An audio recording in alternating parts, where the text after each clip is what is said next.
समजा तुम्ही एका MNC मध्ये काम करता, अचानक कंपनी बंद झाली किंवा तुम्हाला जॉब स्विच करावा लागला, त्याच क्षणी कंपनीचं मेडिक्लेम हे संपतं. आता जर त्याच वेळी घरामध्ये कोणाला मोठी सर्जरी लागली, हॉस्पिटल बिल लाखोंमध्ये आलं, मग बिल कोण भरणार? कंपनी नाही, कारण आता तुम्ही कंपनीचे एम्प्लॉय नसता. आणि जरी नोकरी सुरू असली तरी सुद्धा कंपनी मेडिक्लेम हा बहुतेकदा बेसिक कव्हर देतो. आजकाल एका सिरियस ऑपरेशन मध्ये हे बिल एका आठवड्यातच क्रॉस होतं.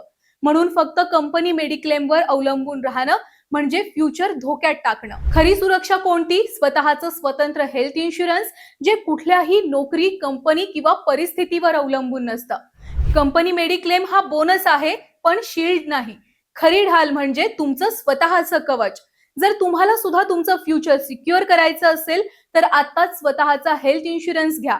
आणि अशा दमदार आणि डोळे उघडणाऱ्या फायनान्स जागृतीसाठी अर्थक्रांतीला नक्की सबस्क्राईब करा.